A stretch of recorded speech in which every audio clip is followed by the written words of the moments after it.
கரூர், திருப்பூர், ஈரோடு மாவட்டங்களில் கனமழை.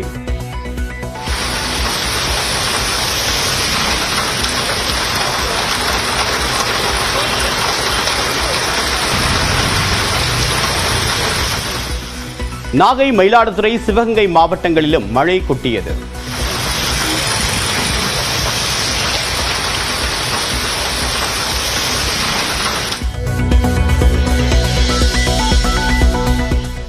காற்றழுத்த தாழ்வு பகுதி மண்டலமாக வலுப்பெற்றதால் வங்கக்கடலில் சீற்றம். தமிழ்நாடு, புதுச்சேரி துறைமுகங்களில் 1ஆம் எண் புயல் எச்சரிக்கை கூண்டு ஏற்றம்.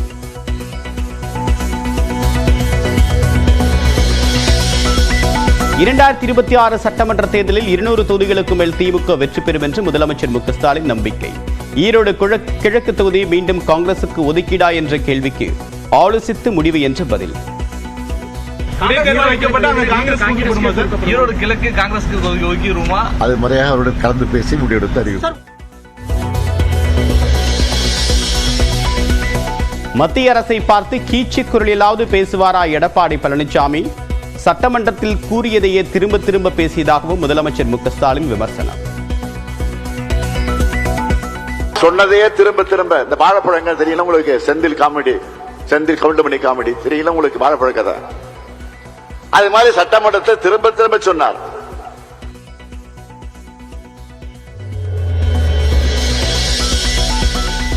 சென்னை மெரினாவில் உணவு திருவிழாவை தொடங்கி வைத்தார் துணை முதலமைச்சர் உதயநிதி ஸ்டாலின்.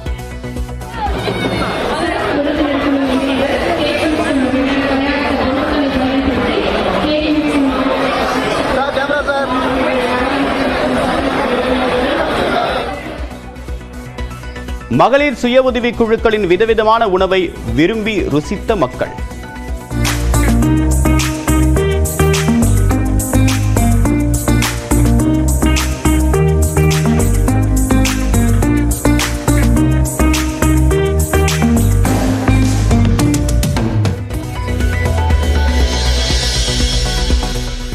நாடாளுமன்ற வளாக மோதல் விவகாரத்தில் பாஜக புகாரின் அடிப்படையில் ராகுல் காந்தி மீது போடப்பட்ட வழக்கு டெல்லி குற்றப்பிரிவுக்கு மாற்றம். பாஜக எம்பிக்கள் மீது காங்கிரஸ் அளித்த புகாரில் எஃப்ஐஆர் கூட பதியவில்லை என்று புகார். குரூப் 1 தேர்வுக்கான பாடத்திட்டத்தை மாற்ற இணையதளத்தில் வெளியிட்டது டிஎன்பிஎஸ்சி. இந்திய பொருளாதாரம், தமிழ்நாட்டின் வளர்ச்சி நிர்வாகம் குறித்த பாடங்களுக்கு முக்கியத்துவம்.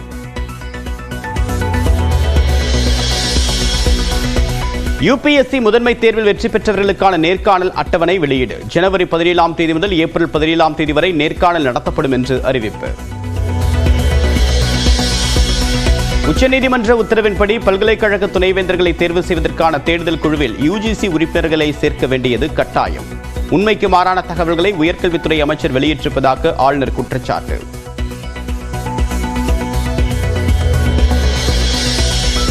துணைவேந்தர் பதவிகளை நிரப்புவதில் ஆளுநர் அரசியல் செய்ய வேண்டாம். பல்கலைக்கழகங்கள் கல்வி பணியாற்ற வழிவிட வேண்டும் என்று உயர்கல்வித்துறை அமைச்சர் கோவி செழியன் வலியுறுத்தல்.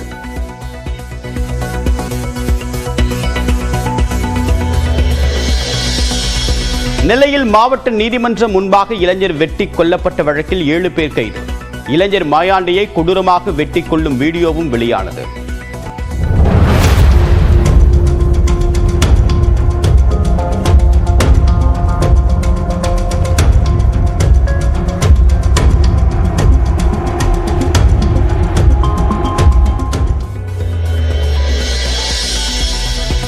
இளைஞர் மாயாண்டி பழிக்கு பழியாக கொல்லப்பட்டதாக விசாரணையில் தகவல். கடந்த ஆண்டு ஊராட்சி வார்டு உறுப்பினர் ராஜாமணியை கொன்றதால் அவருடைய தம்பி மனோராஜ் பழி தீர்த்தது அம்பலம்.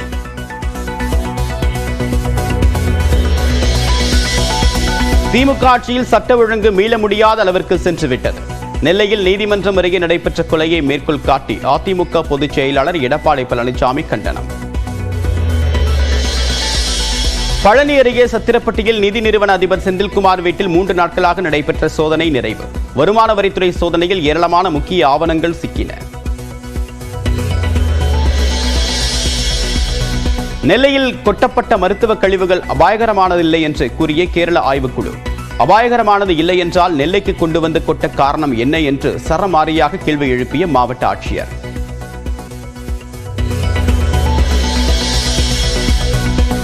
கரூர் அருகே டெக்ஸ்டைல் நிறுவனத்தில் பயங்கர தீ விபத்து. பல லட்சம் ரூபாய் மதிப்பிலான பொருட்கள் எரிந்து சேதம்.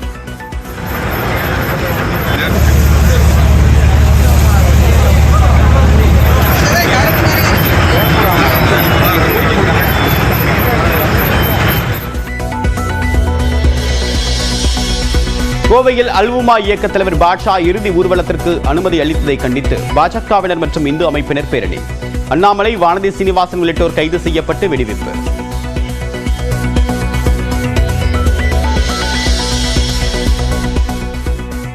ஜெர்மனியில் கிறிஸ்துமஸ் மார்க்கெட்டுக்குள் தறிகெட்டு ஓடிய கார்.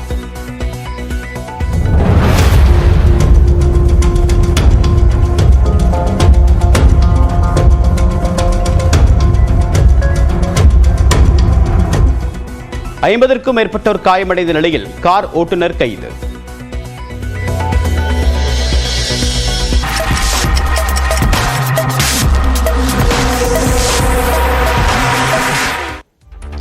வணக்கம், இது பிரேக் ஃப்ரீ பிரைம் டைம். முழுமையான செய்திகளில் 3 மணி நேர அணிவகுப்பு. முதலில் சூப்பர் 60 இன்றைய நாளில் அறிய வேண்டிய அத்தனை செய்திகளின் விறுவிறுப்பான தொகுப்பு. முதல் செய்தியாக, கரூர், ஈரோடு, சிவகங்கை உள்ளிட்ட மாவட்டங்களில் மழை பெய்த நிலையில் காற்றழுத்த தாழ்வு மண்டலத்தால் துறைமுகங்களில் புயல் எச்சரிக்கை கூண்டு ஏற்றப்பட்டுள்ளது.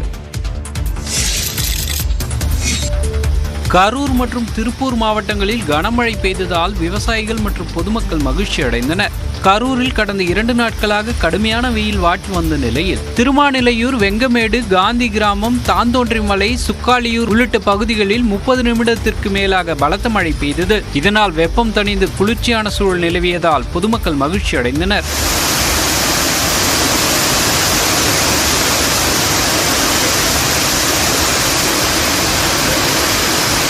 திருப்பூர் மாநகர் பகுதியான ஆட்சியர் அலுவலகம், பழைய பேருந்து நிலையம், வெள்ளியங்காடு உள்ளிட்ட பகுதிகளில் மழை கொட்டி தீர்த்தது.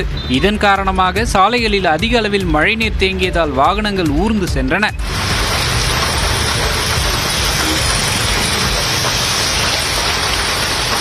அதேபோல் மயிலாடுதுறை மாவட்டத்தின் குத்தாலம் மற்றும் சுற்றுவட்டார பகுதிகளில் மிதமானது முதல் கனமழை பெய்தது.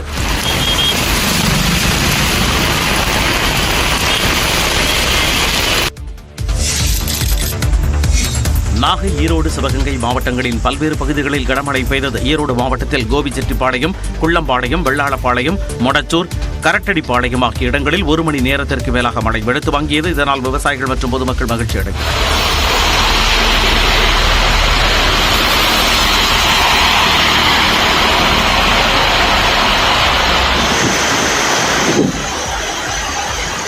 இதேபோல் நாகை மாவட்டத்தில் வேளாங்கண்ணி, செருதூர், திருப்பூண்டி, மேலப்பிடாகை, கீழையூர், வாழக்கரை, திருக்குவளை ஆகிய பகுதிகளில் பரவலாக கனமழை பெய்தது. மாலையில் பள்ளி மாணவ மாணவிகள் மழையில் நனைந்தபடி வீடு திரும்பினர்.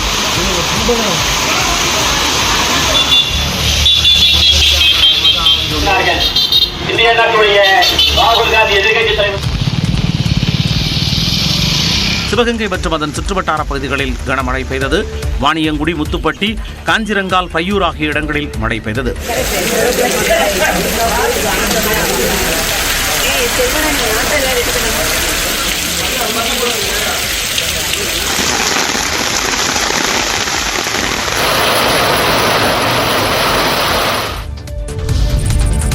வங்கக்கடலில் நிலவி வந்த ஆழ்ந்த காற்றழுத்த தாழ்வு பகுதி காற்றழுத்த தாழ்வு மண்டலமாக வலுப்பெற்றதாக இந்திய வானிலை ஆய்வு மையம் அறிவித்துள்ளது. மத்திய மேற்கு மற்றும் அதனை ஒட்டிய தென்மேற்கு வங்கக்கடல் பகுதிகளில் ஆழ்ந்த காற்றழுத்த தாழ்வு பகுதி நிலவி வந்த நிலையில் அது காற்றழுத்த தாழ்வு மண்டலமாக வலுப்பெற்றதாக அறிவிக்கப்பட்டுள்ளது. இது சென்னைக்கு வடகிழக்கே 370 கிலோமீட்டர் தொலைவில் மையம் கொண்டுள்ளதாகவும் இது மேலும் வடக்கு, வடகிழக்கு திசையை நோக்கி நகரும் என்றும் தெரிவிக்கப்பட்டுள்ளது. இதன் காரணமாக டிசம்பர் 25ஆம் தேதி வரை மிதமான மழைக்கு வாய்ப்பிருப்பதாக கூறப்படுகிறது. சென்னையில் வானம் ஓரளவு மேகமூட்டத்துடன் காணப்படும் என்றும் ஒரு சில பகுதிகளில் இடி மின்னலுடன் கூடிய மிதமான மழை பெய்யக்கூடும் என்றும் தெரிவிக்கப்பட்டுள்ளது. அதிகாலை நேரங்களில் பனிமூட்டம் காணப்படும் என்றும் வானிலை ஆய்வு மையம் தெரிவித்துள்ளது. மத்திய அரசுக்கு எதிராக கீச்சு குரலிலாவது எடப்பாடி பழனிசாமி பேசுவாரா என்று முதலமைச்சர் மு க ஸ்டாலின் கேள்வி எழுப்பியுள்ளார். ஈரோடு அருகே உள்ள சோலாரில் நடைபெற்ற அரசு விழாவில் கலந்து கொண்ட முதலமைச்சர் மு க ஸ்டாலின் 951 கோடி ரூபாய் மதிப்பில் முடிவுற்ற 559 திட்டப்பணிகளை தொடங்கி வைத்தார். மேலும் 113 கோடி 66 லட்சம் ரூபாய் மதிப்பில் 22 புதிய வளர்ச்சி திட்டப்பணிகளுக்கு முதலமைச்சர் அடிக்கல் நாட்டினார். இதனைத் தொடர்ந்து 284 கோடி ரூபாய் மதிப்பில் 50,088 பயனாளிகளுக்கு அரசு நலத்திட்ட உதவிகளை முதலமைச்சர் வழங்கினார். பின்னர் பேசிய அவர், திமுக ஆட்சியில் குற்றம் சொல்ல எதுவும் இல்லாததால் எதிர்க்கட்சி தலைவர் பொய் புகாரை முன்வைப்பதாக தெரிவித்தார். சொன்னதே திரும்ப திரும்ப இந்த வாழைப்பழங்கள் தெரியல உங்களுக்கு, செந்தில் கவுண்டமணி காமெடி தெரியல உங்களுக்கு, வாழைப்பழ கதை. அது மாதிரி சட்டமன்றத்தை திரும்ப திரும்ப சொன்னார். நான் இப்ப உறுதியோடு எழுந்து நின்று சொன்னேன், நான் முதலமைச்சராக இருக்கிற வரை அந்த திட்டத்திலே தமிழ்நாட்டை பொறுத்தவரைக்கும் நாங்கள் அனுமதிக்க மாட்டோம்னு தெளிவா சொன்னேன். கடந்த ஆட்சியில் தமிழ்நாட்டின் உரிமைகளை எடப்பாடி பழனிசாமி அடகு வைத்ததை மக்கள் மறக்க மாட்டார்கள் என்றும் முதலமைச்சர் தெரிவித்தார். 2026 தேர்தலில் 200 தொகுதிகளையும் தாண்டி வெல்வோம் என முதலமைச்சர் மு க ஸ்டாலின் நம்பிக்கை தெரிவித்துள்ளார். 2 நாள் பயணமாக ஈரோடு சென்ற முதலமைச்சர் மு க ஸ்டாலின் சென்னை வரும் வழியில் கோவையில் செய்தியாளர்களை சந்தித்தார். அப்போது திமுக கூட்டணி 200 தொகுதிகளுக்கு மேல் வெல்லும் என்ற நம்பிக்கை ஏற்பட்டுள்ளதாக கூறினார். சட்டமன்ற தேர்தலில் 200 என்ற இலக்கை நாங்கள் வைத்திருக்கிறோம்.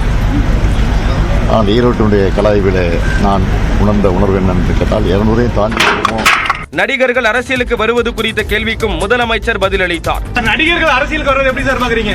நல்லா பாக்குறேன்.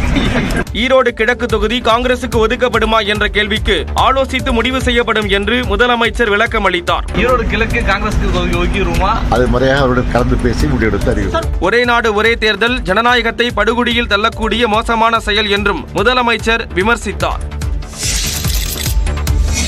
தான் சட்டமன்றத்தில் பேசியது முழுமையாக வெளிவந்திருந்தால் திமுக ஆட்சி இருந்திருக்காது என எதிர்க்கட்சித் தலைவர் எடப்பாடி பழனிசாமி பேசிய நிலையில் காலிக்குடம் உருண்டால் அதிக சத்தம் போடும் என முதலமைச்சர் மு க ஸ்டாலின் பதிலடி கொடுத்துள்ளார். டங்ஸ்டன் சுரங்கத்தை பத்தி பேசணும், ஒரே ஒரு நாள் தாங்க ஒளிபரப்பு பண்ணா, அதிலே ஆடி போயிட்டார் ஸ்டாலின். 4 முறை சட்டமன்றம் நடந்தது, 4 முறை நான் பேசுவதை ஒளிபரப்பு செய்திருந்தால் திராவிட முன்னேற்ற கழக அரசே இருந்திருக்காது. அவர் சத்தம் போட்டு பேசுனத டிவியில ஒழுங்கா போட்டிருந்தா இந்த ஆட்சியை கலந்து போயிருக்கான். என்ன ஒரு காமெடி இது!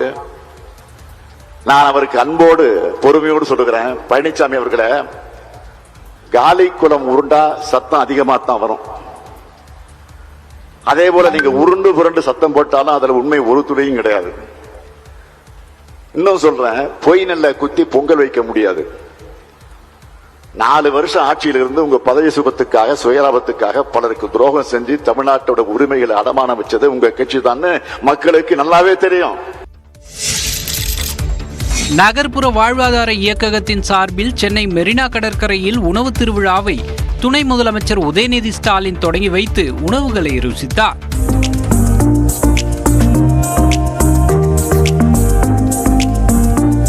பொதுமக்களுக்கு ஒரு வேண்டுகோள், சென்னையில் இருக்கிற பொதுமக்கள் வந்து இந்த உணவு திருவிழாவில் வந்து கலந்து கொண்டு இந்த உணவை ரசிக்க வேண்டும் என்று நான் கேட்டுக்கொள்கின்றேன். மகளிர் சுய உதவி குழுக்களின் கைவண்ணத்தில் இங்கு மதுரை கறிதோசை, விருதுநகர் கரண்டி ஆம்லெட், நாமக்கல் பள்ளிப்பாளையம் சிக்கன் உள்ளிட்ட 286 வகையான சைவ அசைவ உணவுகள் கிடைக்கின்றன. 65 சுய உதவி குழுக்களை சேர்ந்த 150க்கும் மேற்பட்ட மகளிர் சுத்தமாகவும் சுவையாகவும் சுகாதாரமான முறையிலும் கலப்படம் இல்லாமல் 35 அரங்குகளில் உணவுகளை பரிமாறி வருகின்றனர்.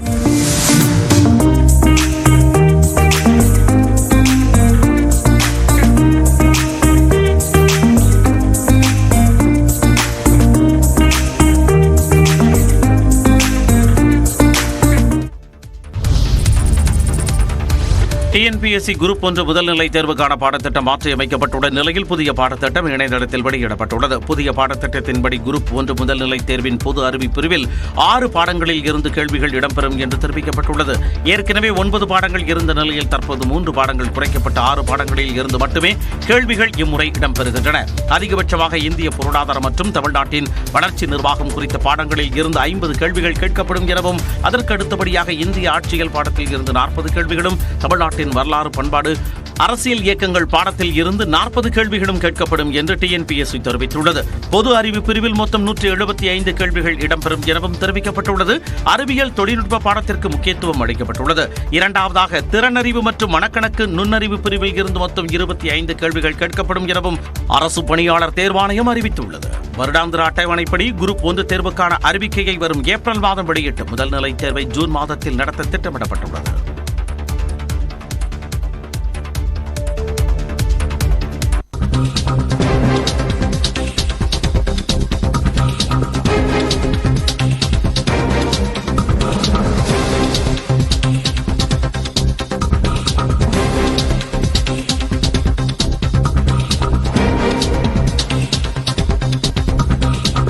ராணிப்பேட்டை ஆற்காடு அருகே 30 வெட்டி பகுதியில் தனியார் பேருந்தில் மின்சாரம் தாக்கி பெண் பக்தர் ஒருவர் உயிரிழந்திருக்கிறார். விவரங்களுடன் செய்தியாளர் சிவா. இந்த சம்பவத்துடைய பின்னணி என்ன? நிச்சயமாக தேவா.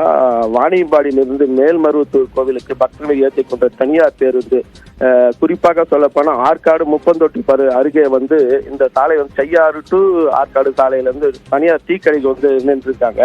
அப்போ பாத்தீங்கன்னா அந்த தனியார் பேருந்து தனியார் பேருந்து டீ இருந்ததாக அனைத்து பக்தர்களும் இறங்காங்க, பெண் பக்தர்கள். இந்த இடையில இந்த அம்மா அகிலா என்ற லேடி என்ன பண்றாங்கன்னா 20 வயசு இளம் பெண்கள் நிதானமா இறங்கி இருக்காங்க போல இருக்கு. அதுக்கப்புறம் அந்த பேருந்து பின்னாடியோ இல்ல முன்னாடியோ இயக்கும் போது அந்த பேருந்து வழியில இரும்பு கம்பி பட்டு மின்சாரம் பாய்ந்து சம்பவ இடத்திலே உயிர்ந்திருக்காங்க. உடனடியாக அவங்களை மீட்டு ஆற்காடு அரசு மருத்துவமனைக்கு கொண்டு சென்று பரிசோதித்த போது அங்கு மருத்துவர்கள் ஏற்கனவே இறந்து விட்டதாக தகவல் தெரிவித்தாங்க. மேலும் பாத்தீங்கன்னா இந்த சம்பவம் குறித்து ஆற்காடு நகர போலீசார் வழக்கு பதிவு செய்து விசாரணை மேற்கொண்டு வராங்க. தேவா, உங்களுடைய விரிவான தகவலுக்கு நன்றி சிவா.